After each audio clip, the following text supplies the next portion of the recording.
Hi, I'm Tony Williams, and this is Brooklyn Savvy.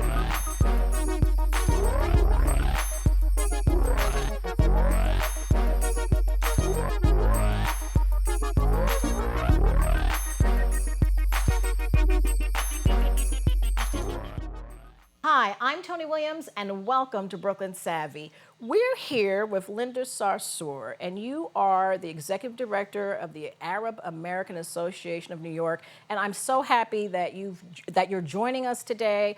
Your work is tremendous. You're making quite a difference, and I wanted you to talk to us about the Arab American Association and what it does in New York City. First of all, thank you so much for having me, and I'm very honored to be here, first and foremost. The Arab American Association of New York is a social service and advocacy organization located in South Brooklyn that's really here to serve new immigrants, and in that particular neighborhood, they just happen to be immigrants from the Arab world. And the mission behind it is really to make transition into life here in Brooklyn easier for folks who are coming here where they have no family or no connections. And getting them started on their life, whether that means housing, helping them with registering their kids in school, making sure they really have the basic necessities to start a great life here in New York City. My organization kind of shifted a little bit in the past couple of years to also become an advocacy organization. We felt like we were helping people one at a time. You know, if people were coming in for public benefits or they were coming in for discrimination cases, and we were like, this can't be just happening, you know, in isolation. There's got to be a bigger problem out there. And we felt like our organization was poised to be kind of a voice for this community and to advocate for issues around right, it's like bullying. wholesale as well as retail. Totally, exactly. Right. And our organization was founded by some, Arab Americans who have been in New York City, many for over 4 decades, and they felt the need to start an organization and to take their opportunity of living the American dream and figuring out how to pass that on to others. And that's when we were founded in 2001, which was before 9/11 in March. And didn't your organization's focus shift after, 9/11, basically? Absolutely. So in March 2001, basically, it was a couple of really good people who kept meeting at each other's homes, restaurants for dinner, talking about what the Arab American Association of New York could look like and what it could be, and they started doing the paperwork. And then unfortunately, in September, which was 6 months after they were incorporated, 9/11 happened. And they went from like, we're going to help people to we got to help people like right now. Right. So then our board chair, who is a very prominent OBGYN in Brooklyn, New York, gave us a suite, little office space and said, I don't know what you're going to do in here, but here it is. Here's some computers, here's a couple of offices, do what you got to do. And that's when all the work started, and that's when I started learning that that sheltered life that my parents gave me in Sunset Park, Brooklyn, is not exactly what was happening on the outside world, and I got to have a shock of my life. You were young, were you? I was 21 years old when I joined the Arab American Association of New York. So what organizations comprise of what countries, what Arab countries? We're talking Lebanon? Yeah. So in Brooklyn, in New York City in general, the Lebanese and Syrian Christians have been around for over 100 years. They actually came and lived around the World Trade Center area in the early 1900s. And then they started immigrating towards downtown Brooklyn, and then obviously we ended up Christians, as you mentioned. Christians. And I say in the past about 40 years that we started getting newer immigration, some from Palestine after the 6-Day War, and then you start seeing this new influx of North Africans, so Egyptians, Moroccans, Tunisians, Algerians coming into New York City, and a very large Yemeni community that actually came to work in the orange farms some decades ago, places like California, and then find their way to New York. I think people, like New York is kind of where if you make it in New York, you make it anywhere. And where the community we're serving right now is predominantly North African, Yemeni community in South Brooklyn. Linda, were there any restrictions in groups coming here, in terms of from different nations? Were there restrictions on immigration? Yes, so different countries have different security concerns, or our government has security concerns about them. But what's been wonderful for this particular community in the Arab world is that we are eligible for the diversity lottery, which is the green card lottery. So if you ask many Moroccans, like, how did you get to the US? Most often they'll tell you, I won the green card lottery. So there's been more opportunity for folks from the Arab world to immigrate here, but it's been a lot more stringent in the past 10 years, or 12 years, or almost 13 years now, post 9/11, because of many security concerns with that part of the world. Now, in my reading about you, you talk about a lot of work that you've been doing with the New York City Police Department. Can you talk to us about what some of those issues were that you've been dealing with? So in And I think it's because you're being viewed as a terrorist enterprise or something like that? Yes. Right. So Explain that? I absolutely will explain that. I'm still trying to figure it out myself, but I'll explain what I think it means. So basically, since 9/11, we as a community have always felt that the New York Police Department and federal law enforcement agencies have been kind of unwarranted surveillance of our community, not based on any suspicion of criminal activity, but the fact that we're all Muslim, and being Muslim for a lot of people means that we must be somehow connected to terrorism or radicalization. So we already always knew that, but we felt like we were just being paranoid. And then in 2011, the Associated Press came out with some secret documents that were leaked from the New York Police Department that basically proves that the New York Police Department was engaging in wholesale surveillance of our community. We're talking about Muslim Student Association, 250 mosques in the city, many prominent individuals that were listed as, quote, radical and dangerous. I mean, if they were radical and dangerous, why didn't you arrest them? Why are they not convicted? all over again. Totally. Right. And then so as part of that revelations from the Associated Press, we find out last year, so this is already 2 years worth of investigative reporting. Last year in August, we found a document that basically says, confidential informant goals. So the goal was that they wanted to put our confidential informant on the board of the Arab American Association of New York as part of a context of a document that talked about, quote, terrorism enterprises. But how does one place somebody on your board without people being voted in? I mean, I don't understand. So yeah, that's the interesting thing. So when I looked at the goals, this is how this is all like, this is like an operation that goes on. So when I looked at the document, it's a secret document. It has police department's name on it. So it's not Homeland Security. This is straight NYPD. from the New York Police Department. Wow. It says, so it does a breakdown. It says this is the profile that we're looking for. We're looking for a prominent businessman, a medical professional, which means that they know who my board members are and what kind of person that they would, what we're looking for. Blend in. Someone to blend in, someone who is, and they specifically say someone who's like Palestinian, or like they even pick specific countries, knowing the makeup of our board. So we don't believe that someone is a confidential informant. Many of our board members have been around for a really long time, and they're very prominent leaders.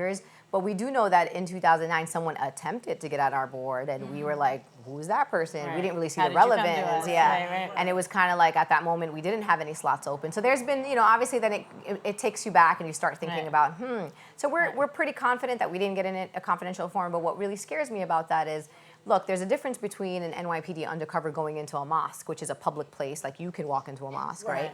And doing surveillance and picking up information and gathering intel.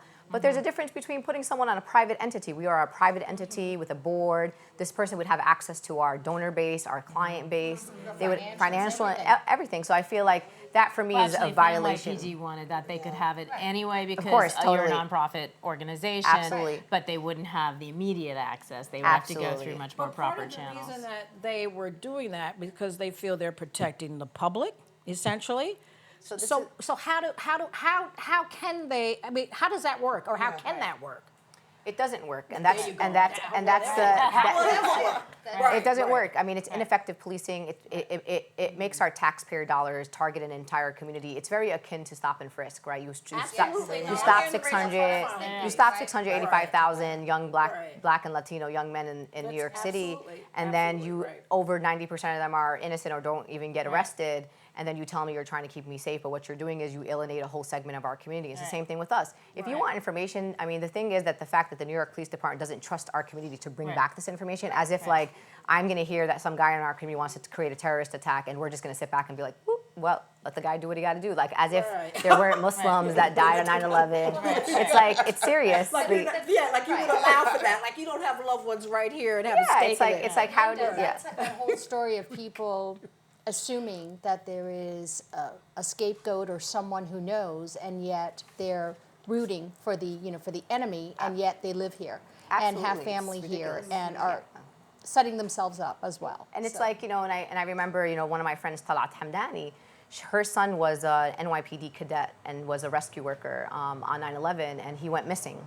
And the first story that came out in the newspapers, unfortunately, was a whole, conspiracy about how he must have been involved in the attacks. And his name was Mohammed Salman Hamdani. Well, I mean, look at Barack Hussein Yeah. Obama. I mean, it's Totally. Just, yeah, it's ridiculous. And for a mother who was grieving for her son because he was lost, right? For her not to have to hear the first story is that her son was involved in attacks versus the mourning that other people were doing for their kids is kind of just demonstrates like the kind of perspective. Did you go back to the NYPD and try and have dialogue with them around this? I mean, what was the next step with that other than, okay, gotcha, like didn't work, never gonna work, but like how about working with us? Totally. So before our organization found out that we were a specific target of the New York Police Department, we were already doing work, and that's why we passed the Community Safety Act. Community Safety Act was a package of legislation that included 4 pieces that we were able to pass 2 very important pieces. Number 1 was to expand the categories protected when it comes to racial profile or profiling in general. So imagine this. National origin and religion weren't protected categories. So the NYPD could be like, hey, we can spy on you because you're Jewish, because that's not really a category that's protected. So imagine that. The second one was national origin. Many of us were being targeted because we were, either your heritage or we're coming from the Arab world, right? So that's the other piece. The other piece of the Community Safety Act was the really important piece, which was to create an inspector general. So we have the largest police force in the country. Mayor Bloomberg said if it was an army, it'd be the 5th largest army in the world. And they never had independent oversight. There was no one outside of the New York Police Department that can look at the policies and practices and say, you're not straight, you're not doing this right, you're not implementing this. But what happened was Mayor Bloomberg vetoed us, like the fact that we were able to galvanize communities of color across the city and pass this first legislation it was like way over the override. And then he vetoed us. And not only did he veto us, and then he put money out into the streets to campaign against candidates on election season who are basically supportive of our legislation. And what we were able to prove is it didn't work. So we went back and we still overrode his veto. And we went against Bloomberg and his big money. And I think it was a big example to send in New York City that when communities of color get together and people who care about our issues and racial justice, we just knocked him out of the park. So we left him with a really bad legacy when he left New York City. I always wondered, what was the Arab American community's response when it came to 9/11? Did you kind of have a sense that there would be backlash in your community as a result of these attacks? I mean, as a born and raised New Yorker, and again, living a sheltered life and feeling like I went to public school and I had a great life. My dad actually owns a store not too far from here on Troy Avenue in Brooklyn. So I felt like, I was like, Brooklyn's great, wonderful. So I personally, at the age of 21, didn't feel like that was going to happen. I'm not sure if elders in our community felt differently. But I was really shocked by the impact that 9/11 had on our community. Not only was this community traumatized, just like every other New Yorker, just like every other New Yorker, in our own city. I mean, that target could have been in Bay Ridge. I mean, people, we don't know. I could have been down in the city that day. My mom could. Anyone could have been. But I think this community had that double trauma because immediately right after, on that day of 9/11, actually, when I was at Kingsborough Community College, I walked home from there because there was no public transportation. So all the way from, Manhattan Beach all the way down to Bay Ridge, which is like 2.5 hours. Anyway, I get to Bay Ridge and I see every single business is closed. The mosque is closed. And I'm like, what the hell? Because at that time I didn't know what happened. All I knew is that buildings were hit by airplanes, but I didn't know who did it or whatever. But when I got to my mom's house, and my mom's like running out of the house to pick up my brother. She's not wearing her hijab. I'm like, where are you going? You're not wearing your headscarf. She's like, we can't right now. I was like, what the hell's going on here?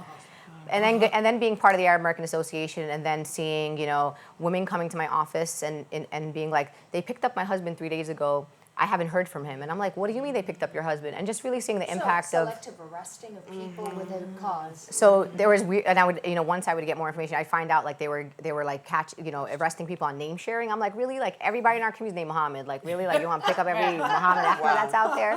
So I was really starting to understand what the policy changes were happening. And what happened after 9/11 is that a lot of the laws in place got thrown out of the window because now we had something called a national security loophole. Yes. So you could do anything, no holds barred when it comes to national security. and our community was thrown under the bus, to be honest. Yes, And civil rights were totally subjugated. and on Coney Island Avenue, people literally were like, you know what? I left places like Pakistan and places in the Arab world where people were already oppressed and came here for life and freedom of speech. They were like, you know what? I'd rather go live under a not democratic, a monarchy and regime, and at least know what to expect than to come to a place that's a land of freedom and have to be subjugated to this type of harassment, discrimination. So the fact that people actually felt they need to leave and take their families back to places like Pakistan. Why come if this is what you're going to be greeted with? Right. You And know? I think about your organization. It came into existence just a few months, it seems, before 9/11, and it's such an important organization now for the people in your community. And I look at you, and you're rather young, doing all of this wonderful work. And tell us how you got involved and what moves you or moved you to be such an active force in this organization. Thank you. I grew up in an activist family. My parents are Palestinian, and obviously the blood that runs through my veins is the blood of a very oppressed people for many decades. So my parents were always really cognizant about teaching us about who we were, where we came from, and how important it is for us to learn our heritage and learn our absolutely. Everyone. And I think when I was invited to come to I was one of the first staff members at the Arab American Association. When I was invited, I was coming to be like, oh, I'm going to help my people kind of thing. But I didn't exactly know what I was coming to do, and I think I really grew a lot. Grew up there. You started so young. And it's like I'm helping people I grew up with in my community, but what I got to learn from my organization is that there was something out there that I could be, as someone who has kind of feet in both worlds, that I know how the system works. Right.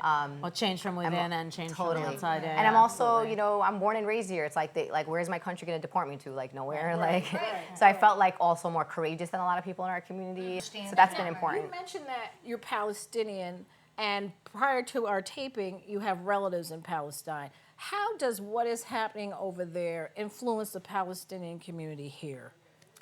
I mean, it's horrific what's happening right now. I mean, I watch these. Are you mad at the government at all? Oh, I'm like outraged at our government. I'm outraged that we fund military aid that's being used to basically kill my people right now. That's like straight up what's happening right now. And I would hope that our country, or at least I, have the values of peace, and for our country to be a negotiator of peace and not encouraging what's happening, which has been happening for a very long time. Do you think that that's something that's possible? I mean, I see it here in Brooklyn.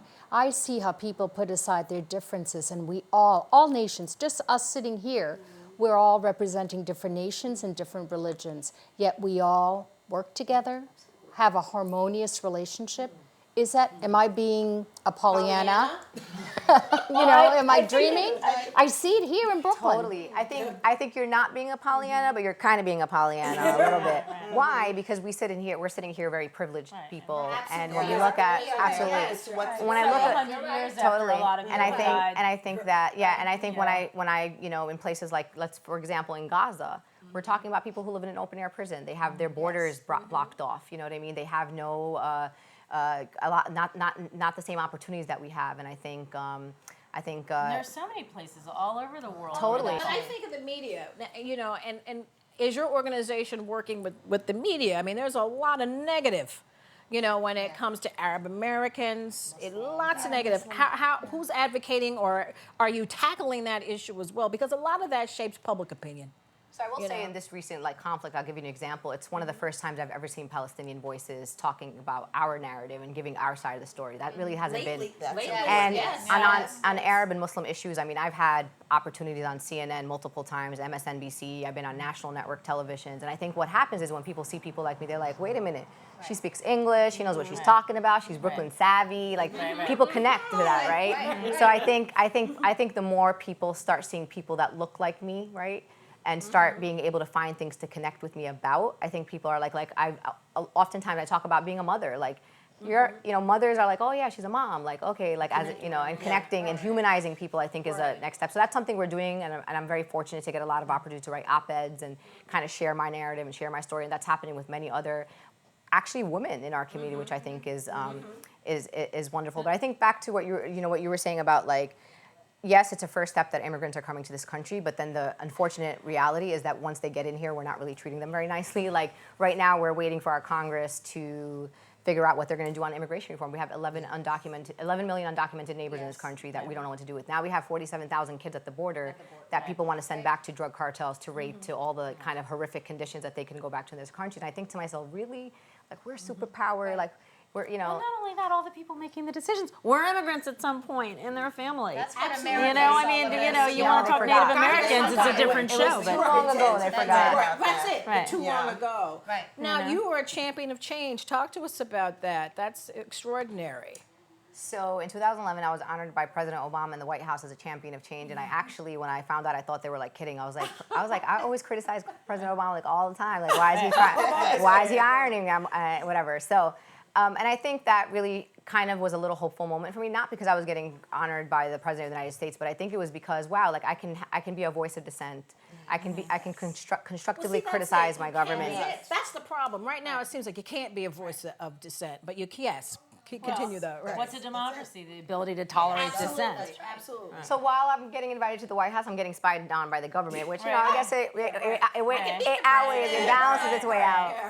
So at least I'm getting into the White House, so I'm not a national security threat yet. But I think it was a great moment also for people to see someone like me. Like, I'm on the White House website, and I think people are like, okay, yeah, like, Also go for figure. all the young people in your community to see that each one of us can make change. Absolutely. Right. And going back to what Denise said, I do believe education is going to have key. something to do with it. And the fact that you can be out talking about it, demystifying what it means to be a member of your community. But we That's sometimes, important. even in education, there were some issues in Brooklyn College not long ago. If you can explain that. I mean, this is where education, where it's politicized. Yeah. Right. You're like re-traumatizing, remind me of all these crazy things that happen.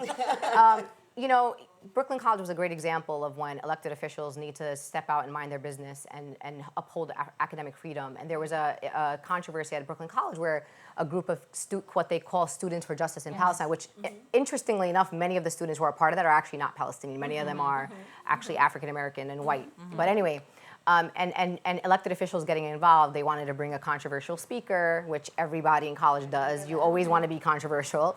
And elected officials started threatening the school,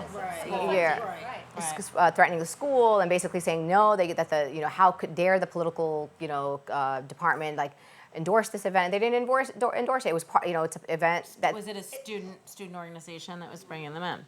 yes. Yeah. It's an open forum, right? It's an open forum. It's open to the public. It wasn't a private anyone. Right. No, the administration actually forged ahead and was like, look, let some other group bring in another speaker and we'll sponsor that too. Right. So They were just very neutral on it. It's like, Yeah, this totally. is academic freedom here. So I think that I think for the school, it's the school's decision to decide, right? It's academic freedom, and students should all be But they treated got the a lot of same. pressure. Yes, so a lot of the elected officials went crazy. But I think what ends up happening is that when the public then pushes back and people are like, this is academic freedom, all of a sudden, some electeds who had signed on to letters started retracting their names, being like, oh, yeah, well, that's not what we meant. Oh, we got misinformation. But I think it's Well, it was indicative. knee-jerk to some extent, their Exactly. initial response. It's indicative of what happens of the silencing of, on student campuses, including when the NYPD was surveilling Muslim student associations. Kids started being afraid to organize on campus because they didn't want to bring scrutiny to their MSA. Like, why? That's where like political empowerment starts on college campuses. If you're already silencing our generation right there, that means our community is doomed for the future. And I think that's the concerns. That's the long view. Yeah. So that's what the concerns that we have is like, don't silence free speech, don't put communities into fear, and as long as people aren't, my opinion is as long as someone's not, inciting violence, inciting hate speech, I think that they should be able to really do whatever they want because this is why we live in the United States of America. Absolutely. Exactly. All right. Well, it's so interesting. I was thinking, Phyllis, what you were saying about education, but it really starts. And you said something earlier about the media messaging, and I think it's about teaching our children to decode media messages. And I mean, we talk about this a lot, but it's so in every show. It's so important because we are being fed messages, and post Citizens United, we're being fed lots of messages by lots of money.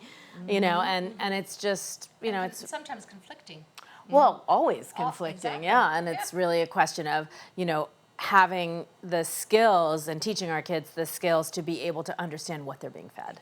And also to be able to have historical context of Right. when they're, like, for example, right That's now, it. on the conflict that's happening, people thought that one day some bad guys threw some rockets and now we're like defending, some other country's defending itself. They don't understand there's a historical context that goes all the way back to before 1948.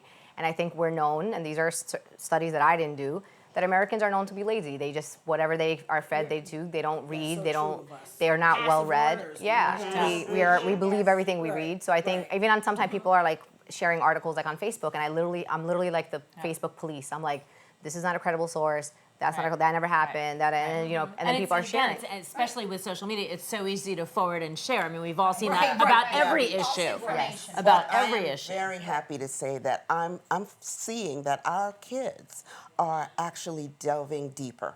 I'm seeing that more and more, researching. They're not taking it just because it's being said, because they saw it on television, or even just because they saw it in a book. So I think more thinkers. We're developing more thinkers. I was just thinking, as we're sitting here, one of the things we love to do on Brooklyn Savvy is say, okay, you're doing amazing work. What's the next step, and how can we as Savvy Sisters kind of say, you live in Brooklyn, your organization is based in one of the most diverse boroughs in the country, or areas in the country. We have all sorts of people here of all persuasions, whoever they pray to, whoever they don't pray to. Like, how can we spread the word, build tolerance, build understanding, build bridges to peace? And we were right on the same wavelength, because I was like, you're a mom, we're mothers, it starts at home. How do we do this? How do we make all this happen? Our organization is a storefront in South Brooklyn, so the first step is always we welcome you to our space, just to come and really experience our community, and I think that's the first step. And whatever way we can support, if there are conversations that are happening that you're a part of and you want to have this perspective at the table, we want to be able to be part of that and bring our voice to the table. And I think oftentimes we don't have a seat at the table, so our perspective isn't at the table, or someone else is speaking on our behalf. I agree with that, Linda, in terms of even the economic aspect of that, like the Brooklyn Chamber, just to bring that up. It's opening up the table and letting people have a seat from all different walks of life, and to share that experience to make it better for everybody. The organization, whether it's the chamber or any other organization, a better organization. Because they have different perspectives and viewpoint. Well, that's all the time but what a great note to end on. That's all the time we have for Brooklyn Savvy. I am so inspired by you. I am so inspired. And thank you for the good work, and I believe in you, sister. Thank you. Anyway, that's all the time we have for this episode of Brooklyn Savvy. See you next time.